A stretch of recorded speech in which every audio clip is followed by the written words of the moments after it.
Hi friends, इस video में हम जानेंगे इंडिया के टॉप ब्रोकर के बारे में जिसके थ्रू आप म्यूचुअल फंड या शेयर मार्केट में इन्वेस्टमेंट कर सकते हैं। बेसिकली जितनी भी जानकारी आपको पता होना चाहिए स्टॉक ब्रोकर के बारे में एक बिगनर इन्वेस्टर होने के नाते वो जानेंगे हम इस वीडियो में। तो आप इस वीडियो को पूरा देखिए। मैं हूं इकबाल और आप देख रहे हैं हमारा नेट। स्टॉक ब्रोकर हम उसे कहते हैं जो किसी कंपनी के शेयर खरीदने वाले और कंपनी के शेयर को बेचने वाले को आपस में मिलाती है। यह कोई एक पर्सन, कोई कंपनी, कोई बैंक जैसे प्लेटफॉर्म हो सकती है जो सेबी से रजिस्टर्ड होती है। यदि जब आप किसी कंपनी में डायरेक्ट इन्वेस्टमेंट करना चाहते हैं, उसके आईपीओ में इन्वेस्टमेंट करना चाहते हैं, तो इसके लिए आप किसी ब्रोकर के थ्रू या फिर उस कंपनी के वेबसाइट पे जाके भी अपना इन्वेस्टमेंट कर सकते हैं। इस तरह का इन्वेस्टमेंट प्राइमरी मार्केट में होता है। यहाँ पे आप जिस आईपीओ में इन्वेस्ट किए हैं उसे दोबारा सेल नहीं कर सकते, इसीलिए यहाँ पे आपको ट्रेडिंग अकाउंट की ज़रूरत नहीं होती है। आईपीओ यानी इनिशियल पब्लिक ऑफरिंग, यह कंपनी के शेयर का लॉट होता है और एक लॉट में कई शेयर्स होते हैं। लेकिन जब वही आईपीओ जिसमें आप इन्वेस्टमेंट किए हैं कुछ दिन के बाद जब स्टॉक एक्सचेंज में लिस्ट हो जाता है तो उसे आप सेल कर सकते हैं किसी भी अदर पर्सन को, जिसे सेकेंडरी मार्केट कहा जाता है।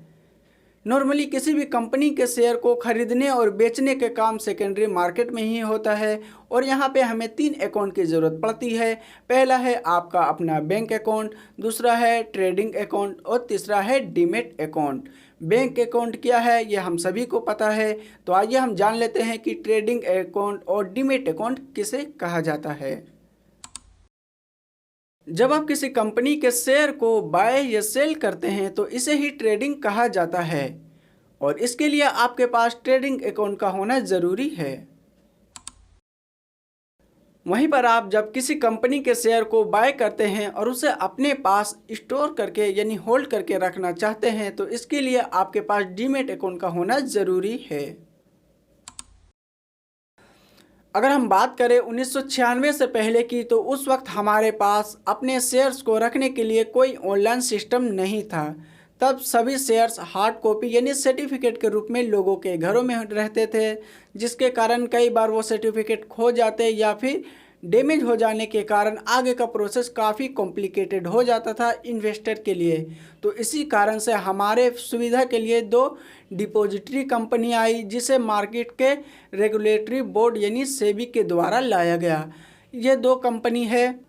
पहला है एनएसडीएल जो अगस्त 1996 में लॉन्च हुई और यह एनएससी के लिए काम करती है, और दूसरा है सीडीएसएल जो फरवरी 1999 में आई और यह बीएससी के लिए काम करती है।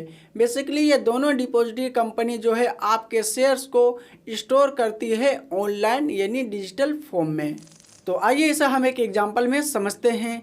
जब आप अपने पैसे को अपने बैंक अकाउंट के थ्रू अपने बैंक में जमा कराते हैं तो बैंक आपके उस अमाउंट को डिजिटली फॉर्म में स्टोर करती है आपके अकाउंट में। सेम इसी तरह जब आप किसी कंपनी के शेयर्स को खरीदते हैं और उसे होल्ड करके रखना चाहते हैं तो डीमैट अकाउंट के थ्रू आपके उस कंपनी का शेयर्स इन्हीं डिपॉजिटरी कंपनी में स्टोर रहती है डिजिटल फॉर्म में।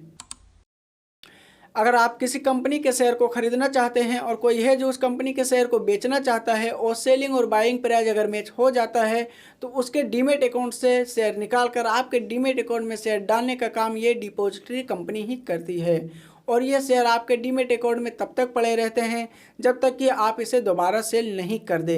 अब हर रोज़ इतने सारे शेयर का ट्रांसफ़र होता है तो इन सभी को मैनेज करने के लिए डिपॉजिटरी कंपनी पार्टिसिपेंट होती है जिसे हम शॉर्ट में डीपी कहते हैं। डीपी एक एजेंट के रूप में काम करती है बायर और सेलर के बीच में और इसे ही हम ब्रोकर कहते हैं।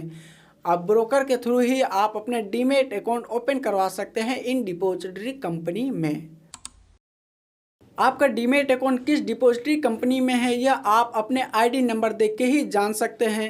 अगर आपका आईडी का स्टार्टिंग में IN और बाकी का 14 डिजिट का नंबर है तो इसका मतलब आपका अकाउंट NSDL में है, और अगर आपके अकाउंट में सिर्फ 16 डिजिट का नंबर है तो इसका मतलब आपका अकाउंट CDSL में है। अगर आप किसी कंपनी के शेयर को खरीदना चाहते हैं या बेचना चाहते हैं तो इसके लिए आपके पास ट्रेडिंग अकाउंट का होना ज़रूरी है। ट्रेडिंग अकाउंट आप स्टॉक एक्सचेंज कंपनी में डायरेक्ट ओपन नहीं कर सकते, या किसी ब्रोकर के थ्रू ही आपका ओपन होगा। यानी आप अपने ब्रोकर के थ्रू अपना डीमैट अकाउंट और ट्रेडिंग अकाउंट ओपन करा सकते हैं और अपने बैंक के सेविंग अकाउंट से लिंक करा सकते हैं। आजकल तो बहुत सारे ये बैंक आपको ऑफ़र भी कर रहा है कि आप उसी के पास बैंक अकाउंट के साथ साथ डीमैट और ट्रेडिंग अकाउंट भी ओपन करवा लीजिए। ये ब्रोकर हमें ये फैसिलिटी और सर्विस देती है कि किसी भी कंपनी के स्टॉक में, उसके आईपीओ में, म्यूचुअल फंड, बॉन्ड जैसे जगहों पे हम अपना इन्वेस्टमेंट कर सकते हैं बहुत ही आसानी से।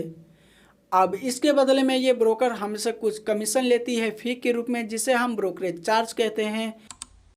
नॉर्मली हमारे इंडिया में दो तरह के ब्रोकर है, पहला है फुल सर्विस ब्रोकर और दूसरा है डिस्काउंट ब्रोकर।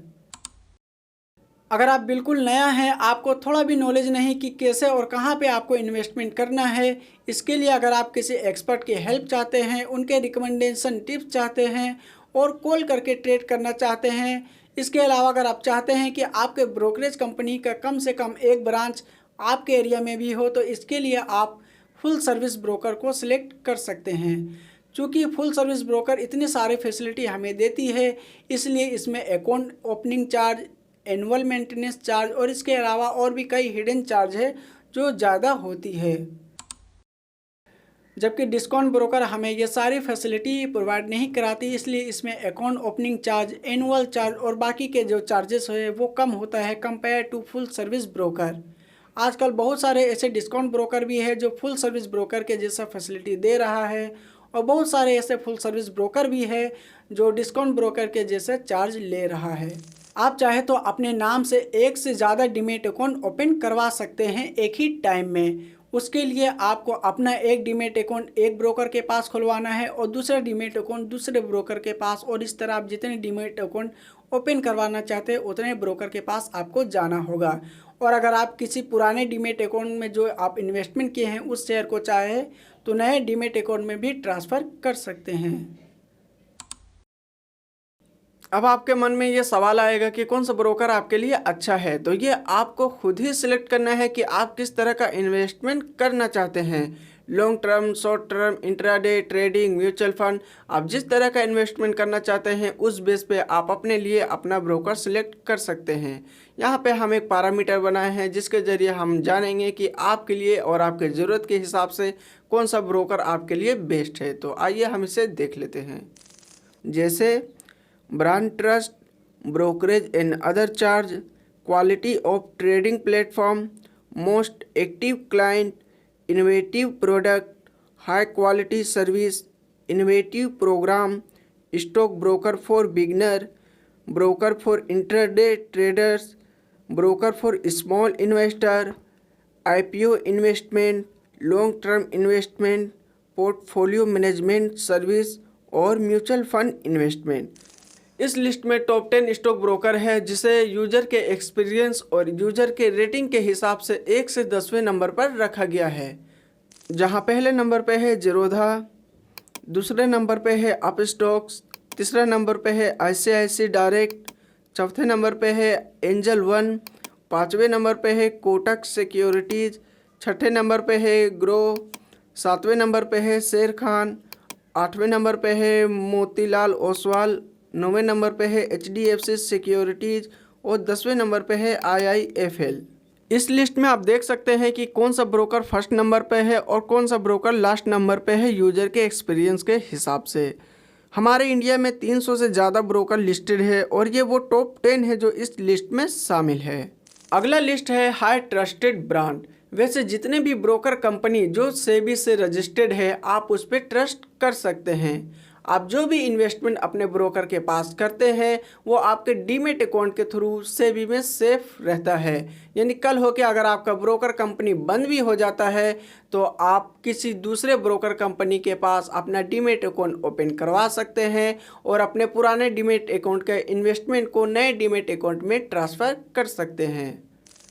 यह है कुछ ब्रोकर के लिस्ट जो हाई ट्रस्टेड ब्रांड में शामिल है। हाई ट्रस्टेड ब्रांड लिस्ट में है Zerodha, Angel One, Upstox, HDFC security, Kotak security. आप यहां देख सकते हैं कि इन ब्रोकर कंपनियों का रेटिंग काफ़ी अच्छा है। अगला लिस्ट है ऐसे ब्रोकर्स की जिसके ब्रोकरेज चार्ज बहुत ही कम है और इस लिस्ट में शामिल है Edelweiss, Zerodha, Angel One, Upstox, IIFL। यहाँ पे आप देख सकते हैं कि किस ब्रोकर में कितना चार्ज है। अगला लिस्ट है हाई क्वालिटी प्लेटफॉर्म ब्रोकर्स की जिसमें शामिल है Zerodha, grow, angel one, Upstox, ICICI direct. यहाँ पे आप सभी के रेटिंग देख सकते हैं। अगला लिस्ट है ऐसे ब्रोकर की जिसके पास ज़्यादा एक्टिव क्लाइंट्स है और इस लिस्ट में शामिल है Zerodha, Upstox, Angel one, ICICI direct, grow, 5 पैसा, HDFC सिक्योरिटी, कोटक सिक्योरिटीज, शेर खान, मोतीलाल ओसवाल। इन सभी ब्रोकर की एक्टिव क्लाइंट कितना है यहाँ पे आप देख सकते हैं। अगला लिस्ट है ऐसे ब्रोकर की जो हमें ज़्यादा फैसिलिटी प्रोवाइड कराती है और इस लिस्ट में शामिल है angel one, Zerodha, Upstox, Kotak security, Motilal Oswal. इस लिस्ट में आप देख सकते हैं कि कौन सा ब्रोकर के पास हमें कौन सी फैसिलिटी मिल रही है और किस ब्रोकर के पास हमें कौन सी फैसिलिटी नहीं मिल रही है। अगला लिस्ट है ऐसे ब्रोकर की जो सबसे ज़्यादा क्वालिटी सर्विस हमें प्रोवाइड कराती है और इस लिस्ट में शामिल है HDFC securities, ICICI direct, Kotak securities, Zerodha, Upstox. इस लिस्ट में आप देख सकते हैं कि हमें किस ब्रोकर के पास कौन सी फैसिलिटी प्रोवाइड कराई जा रही है। अगला लिस्ट है ऐसे ब्रोकर की जो इनोवेटिव प्रोग्राम में आगे है और इस लिस्ट में शामिल है angel one, Zerodha, Upstox, IIFL, ICICI direct. इस लिस्ट में आप देख सकते हैं कि किस ब्रोकर के पास हमें क्या ऑप्शन मिलता है।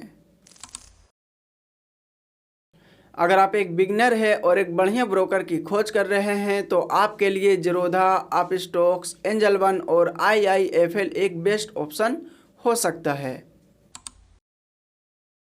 अगर आप एक इंट्राडे ट्रेडर बनना चाहते हैं और इसके लिए अच्छे ब्रोकर की तलाश में हैं तो आपके लिए Zerodha, Upstox, Angel One, Groww and Edelweiss एक बढ़िया ऑप्शन हो सकता है। अगर आप एक स्मॉल इन्वेस्टर है और चाहते हैं कि आपका अकाउंट ओपनिंग चार्ज ना लगे या बिल्कुल भी कम लगे तो इसके लिए angel one, Zerodha, Upstox, grow और IIFL आपके लिए एक बेस्ट ऑप्शन हो सकता है।